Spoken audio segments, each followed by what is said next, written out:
Management इनके पास है, तो इनको पूरा ग्रास रूट लेवल पे इस प्रोग्राम का पता है, इसके अगराज और मकासद क्या हैं, इस प्रोग्राम के बाद हमारे गिलगित बल्तिस्तान के अंदर क्या इम्पेक्ट आने वाला है, ख़ास तौर पर फ्रीलांसिंग के अंदर, ख़ास तौर पर आईटी से रिलेटेड जितनी भी चीज़ें होती हैं हो जाएंगे तो गिलगित बल्तिस्तान आगे जाएगा, गिलगित बल्तिस्तान तरक्की करेगा। मैं अपने भाई से पूछता हूँ, सहीद शाह राज और मकासद के हवाले से भी कुछ बताएंगे। जी, अस्सलाम वालेकुम। बहुत शुक्रिया डेली माउंटेन पास। मेरा नाम सैयद शादाविल है और मैं एक्सेलरेट प्रॉस्पेरिटी पाकिस्तान का इंक्यूबेशन एंड एक्सेलरेशन एनालिस्ट हूँ। बेसिकली एक्सेलरेट प्रॉस्पेरिटी का जो रोल है इसमें वो स्टार्टअप जो कम्युनिटी है, जो स्टार्टअप कल्चर है उसको प्रमोट करना और उसको सपोर्ट करना, उसको इन्वेस्टमेंट रेडी करना, उसको मार्केट तक पहुंचाना, रेलेवेंट मार्केट तक पहुंचाना, ग्लोबल और नेशनल मार्केट लिंकेजेस डेवलप करवाना। मेजरली हम लोग एडवाइज़री में रोल प्ले करते हैं, जिसमें ट्रेनिंग एंड एडवाइज़री और ऐसे स्टार्टअप्स का जो मीटअप्स होते हैं इनमें जो है हम कोलैबोरेट करते हैं। जीबी टेक हैकाथॉन जो है वो जैसे आपको सर ने बताया कि इसमें ये कंपटीशन है। बेसिकली एक ऐसा कंपटीशन है जो कोडिंग, प्रोग्रामिंग, आईटी सेक्टर के जो प्रोफेशनल्स हैं उनके बीच ये हम compete कराते हैं और इनको कुछ ख़ास इनको टॉपिक्स दिए जाते हैं, कुछ प्रॉब्लम्स बताए जाते हैं जिन प्रॉब्लम्स के ऊपर इनको एक टेक सॉल्यूशन के साथ आना होता है, एक एप्लीकेशन की सूरत में या वेब की सूरत में। नाज़रीन, आप लोगों को कोविड के बाद अंदाज़ा हो गया होगा कि कितनी चीज़ें जो हैं वो बदल गई हैं और कितनी चीज़ें आईटी और टेक पे चली गई हैं। हमारी ज़िंदगी का दारोमदार, हमारा तालीम, हमारा सेहत, हर चीज़ जो है टेक से कनेक्ट हो गया है और बहुत से मसाइल जो हैं इसकी वजह से रिज़ॉल्व हो रही हैं। गिलगित बल्तिस्तान की अगर टेक मार्केट की बात की जाए तो गिलगित बल्तिस्तान में जो टेक एंटरप्रेन्योर्स हैं या फिर फ्रीलांस कम्युनिटी है वो बहुत ज़्यादा बढ़ चुकी है, बहुत हद तक बढ़ चुकी है। लेकिन एक चीज़ इसके अंदर जो ऐड करने की ज़रूरत थी वो थी इन फ्रीलांस और इन आईटी प्रोफेशनल्स को प्रोडक्ट मार्केट की तरफ लेके जाना, इनको अपने एप्लीकेशंस, अपने वेब बेस्ड प्रोडक्ट्स बनाएं जो इन फ्यूचर इनके लिए एक अच्छे रेवेन्यू का मॉडल भी बन जाए, इनकी इनकम भी बन जाए और इनका एक अपना एसेट भी बन जाए। सो इस कल्चर को मुतारफ़ कराने के लिए, इस कल्चर को डेवलप करने के लिए, इस इकोसिस्टम के लिए हैकाथॉन जैसे इवेंट्स रखवाए जाते हैं जिसमें ऐसे पार्टिसिपेंट्स आके हिस्सा लेते हैं। चंद आइडियाज़ अगर मैं आपको बता दूं कि इसमें किस तरह के प्रोडक्ट्स बन रहे हैं। इसमें हेल्थ रिलेटेड प्रोडक्ट बन रहे हैं जो बेसिकली एक ऐसा ऐप बनेगा जो गिलगित बल्तिस्तान के तमाम डॉक्टर्स को, हॉस्पिटल्स को एक पैनल पे लाएगा जहां से आप आसानी से अपॉइंटमेंट हासिल कर सकते हैं। आप घर बैठ के आप पता लगा सकते हैं कि डॉक्टर्स कहाँ हैं और डॉक्टर क्या अवेलेबल हैं, नहीं हैं, किस हॉस्पिटल में कब मिलेंगे, इस चीज़ पे। इसी तरह हमारे टूरिज़म के लिए बहुत अच्छे सॉल्यूशन आए हुए हैं कि हमारे टूरिज़म और हमारा जो ट्रांसपोर्ट सिस्टम है वो आपको पता है कि बहुत ज़्यादा ट्रेडिशनल है। तो गिलगित बल्तिस्तान में जो टूरिस्ट आता है, स्पेशली आजकल इंटरनेशनल एयरपोर्ट के बनने के बाद बहुत सारा टूरिस्ट बग़ैर गाड़ी के जो है बाय एयर आते हैं, तो इनको एक ऐसा सोल्यूशन प्रोवाइड किया जा रहा है कि ये इजीली पूरे गिलगित बल्तिस्तान में ट्रैवल कर सकें, उसमें मैप के ज़रिए वो ट्रैक कर सकें और उसमें उनके साथ कनेक्ट हो जाएं। इसी तरह एडवेंचर से रिलेटेड हमारे पास हैं, हमारे पास लर्निंग मैनेजमेंट सिस्टम के जो है ऐप्स बन रहे हैं जो बेसिकली घर बैठे, दूर दराज घर बैठे बच्चे जो हैं वो तालीम हासिल कर सकेंगे, वो कोई टेक स्किल हासिल कर सकेंगे। उनको एक आसान वेबसाइट के ज़रिए जो है गिलगित में ही ऐसे फर्म्स हैं जो उनको ट्रेनिंग्स प्रोवाइड कर सकेंगे। फ़ूड के हमारे पास बड़े अच्छे आइडियाज़ हैं, ऐसी यंग ख़वातीन आइडियाज़ लेके आई हुई हैं जो ट्रेडिशनल फ़ूड को प्रिजर्व करके वो आपको घर बैठे डिलीवर हो जाएगा एक ऐप या एक क्लिक पे।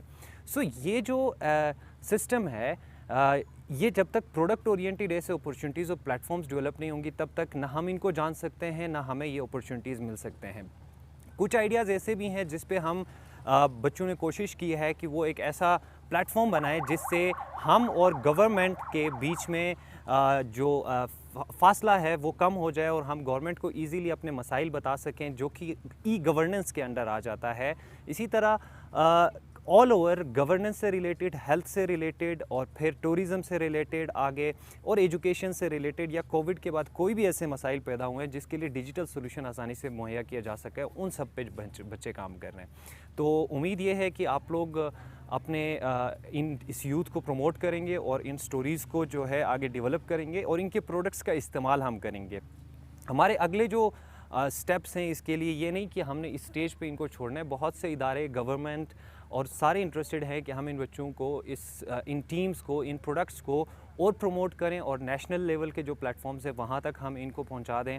और इसमें इनके लिए अपॉर्चुनिटीज़ प्रोवाइड की गई हैं कि इनको एज अ बिज़नेस कारोबार के तौर पे इन टेक आइडियाज़ को कैसे लेके जाया जा सकता है। जी अच्छा सर, मैं दूसरी सवाल आपसे ये करूँगा कि आपके पास इस प्रोग्राम से पहले कुछ ऐसे ऐप्स या प्रोडक्ट्स हैं जो डायरेक्ट रिकनसाइल करता है आपके काम के साथ, आपकी एक्टिविटी के साथ, जो इंटरनेशनल सतह पर या नेशनल सतह पर एक्नॉलेज हुआ हो?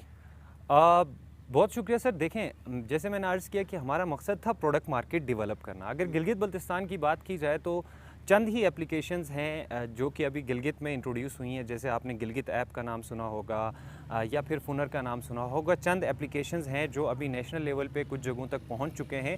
इन्हीं चीज़ों से हमें इस बात का अंदाज़ा हो गया कि हमारे यूथ में कितना पोटेंशियल है और वो ऐसे प्रोडक्ट्स बना सकते हैं जो एटलीस्ट नेशनल लेवल पे जो है अपनी सर्विसेज प्रोवाइड कर सकें। अच्छा, इसके अलावा आखिरी सवाल मैं आपसे ये करूँगा, ये गिलगित बल्तिस्तान गवर्नमेंट जो है एक ऑटोनोमस सिस्टम है, ठीक है, 2009 से लेकर अब तक, तो ये जो SCO ने कभी गवर्नमेंट के साथ ऐसा इंटरेक्शन किया है, ऐसा यानी उनके पास जाके अपने आइडिया शेयर किया कि गवर्नमेंट सतह पर इस तरह की चीज़ें जैसा कि फ्रीलांसिंग है जो आप लोग कर रहे हैं, इसके लिए भी कोई फ़ंड मुहैया हो जिससे यूथ के लिए आप लोग कोई अच्छा सा काम करें? गवर्नमेंट सतह पर कोई आप लोगों के लिए सर, कल हमें विज़िट किया था सेक्रेटरी IT और चीफ सेक्रेटरी साहब ने, और इसमें कोई शक नहीं है कि इस वक्त हर इदारा, चाहे गवर्नमेंट हो, चाहे SCO हो, प्राइवेट सेक्टर हो, हर इदारा अपनी कैपेसिटी में इस IT सेक्टर को बूस्ट करने के लिए पूरी कोशिश कर रहा है और इसके लिए फ़ंड मोबिलाइज़ किए जा रहे हैं, इसके लिए स्पेसेस बनाए जा रहे हैं।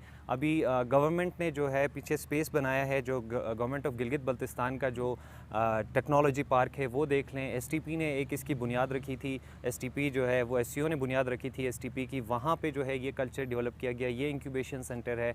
और फिर एक्सेलरेट प्रॉस्पेरिटी ने आज से करीबन 6-7 साल पहले सबसे पहला इंक्यूबेशन और सबसे पहला जो कोवर्किंग स्पेस है उसकी बुनियाद हमने रखी थी। तो इस कल्चर में माशाल्लाह से सारे हिस्सा डाल रहे हैं और हमारे CS साहब ने विज़िट पे भी इस बात को अप्रिशिएट किया और इन फ्यूचर जो है ऐसे फंड्स और इन स्टार्टअप्स को सपोर्ट करने का टेक्निकल और नॉन टेक्निकल बुनियाद पे जो है इंशाल्लाह सपोर्ट करेंगे और इसके लिए मोबिलाइज़ हो रहे हैं। जी अच्छा सर, ये जो परवेज़ मुशर्रफ साहब के दौर में पाकिस्तान के अंदर IT रिवोल्यूशन आया था एक तरह से, ठीक है, मोबाइल इंडस्ट्री बढ़ गई थी, हर दूसरा बच्चा, हर घर के अंदर दूसरा भाई जो है कोचिंग सेंटर में जाके सर्टिफिकेट हासिल करना चाह रहा था, इंस्टीट्यूशन में जाके इसका स्किल लेना चाह रहा था, ठीक है। पूरे पाकिस्तान के अंदर एक डाइवर्जन हो गई थी यूथ के अंदर जहनी तौर पर कि हम IT में जाएंगे। बाद में जब एम्प्लॉयमेंट अपॉर्चुनिटीज़ नहीं मिल गई तो लोग नाला हो गए, खासकर तालिब इल्म की, यार IT सेक्टर के अंदर तो एम्प्लॉयमेंट अपॉर्चुनिटीज़ नहीं है। तो अब गिलगित बल्तिस्तान के यूथ को आप क्या पैगाम देंगे IT सेक्टर के अंदर बैठते हुए कि स्टिल क्या चांसेस हैं कि वो IT स्किल को लेके अपनी एम्प्लॉयमेंट सिस्टम को वो बेहतर कर सकते हैं? बड़ी प्यारी आपने बात की सर। देखें, अगर उस दौर की हम बात करें तो वो ऐसा दौर था, उस टाइम पे अभी इवॉल्व हो रहा था सिस्टम और ग्लोबल मार्केट के साथ कनेक्ट नहीं थे हमारी यूथ। यानी कि ऐसे कोई प्लेटफॉर्म्स नहीं थे जो दुनिया की मार्केट से इनको काम ला के दें और एम्प्लॉयमेंट जनरेट करें। आज के दौर में इतना आसान हो गया कि इस टाइम आपकी जो गिलगित बल्तिस्तान की फ्रीलांस कम्युनिटी है वो यहीं से यूरोप, यहीं से अमेरिका, सिंगापुर तक अपनी सर्विसेज प्रोवाइड करते हैं और बड़े बड़ी कंपनीज़ के साथ काम करते हैं। मेरा जो पैगाम है वो यूथ के लिए वो ये है कि फ्रीलांस जो है वो किसी ख़ास IT से रिलेटेड नहीं है। आप कोई भी हुनर है आपके हाथ में, कोई भी स्किल है, वीडियो एडिटिंग से लेके कुछ लिखने का हुनर, कंटेंट राइटिंग, चाहे वो उर्दू में आप करते हों, आप इंग्लिश में करते हो, वहाँ से लेके एक एप्लीकेशन बनाने तक आप फ्रीलांस कर सकते हैं और इस काम को जारी रखें और आप सब ग्लोबल मार्केट के साथ कनेक्ट हो जाएं। और दूसरा जो ज़रूरी पैगाम मैं देना चाहूँगा कि अपने हुनर को इंटरप्राइज करना सीखें और अपने हुनर को किसी प्रोडक्ट के शेप में लाना सीखें, और जैसे ही आप इसको इंटरप्राइज करेंगे और इसको किसी स्टार्टअप की बुनियाद रखेंगे और उसको किसी शेप में लाएंगे तो फिर आप खुद इस कैपेबल हो जाएंगे कि आप मज़ीद 10 एम्प्लॉयमेंट्स जनरेट कर सकें। जब तक आप फ्रीलांसर रहते हैं वो बहुत अच्छी बात है, एक बहुत अच्छा एक्सपोजर आपको मिलता है, लेकिन जिस दिन आप फर्म की बुनियाद रखते हो और उसी हुनर को इंटरप्राइज कर लेते हो तो फिर आप मज़ीद 10 एम्प्लॉयमेंट्स जनरेट कर सकते हो। और मेरे ख्याल से यही सही वक्त है हम सबको मिल के इस चीज़ को प्रमोट करने का और इस सिस्टम का जो ऑन गोइंग रेवोल्यूशन है 5.0 इसका हिस्सा बने और इसमें जितनी कोशिश करें हम अपने यूथ को मोबिलाइज़ करें। इस दौर के लिए किसी डिग्री की ज़रूरत नहीं है, इस चीज़ के लिए किसी स्पेसिफ़िक इंस्टीट्यूट से डिग्री की ज़रूरत नहीं है, सिर्फ आपके पास हुनर होना चाहिए और उस हुनर को आप बेचना जानें। सो जितना आप अपने हुनर को बेचना जाएंगे आप कामयाब हैं। थैंक यू जी। बहुत शुक्रिया शाह साहब, आपने हमें अपना कीमती वक्त दिया और गिलगित बल्तिस्तान की आवाम को एक अहम पैगाम दिया और नई बातें आपने शेयर की। तो मैं नाजरीन से ये रिक्वेस्ट करूँगा कि ये वीडियो जिस के पास जाता है ये वीडियो आगे आप लोग शेयर करते जाएं, क्योंकि ये इल्म से रिलेटेड, आईटी से रिलेटेड, गिलगित बल्तिस्तान का मुस्तकबिल से रिलेटेड जो बातें शेयर हो गई, तो वो आप जैसे आगे आप शेयर करेंगे, जितना ज़्यादा शेयर करेंगे इतना ज़्यादा पब्लिक वेलफेयर होगा, इतना ज़्यादा लोगों को फ़ायदा होगा। सनाबर हुसैन और उसकी टीम को टाइम देने का बहुत बहुत शुक्रिया। अल्लाह हाफ़िज़।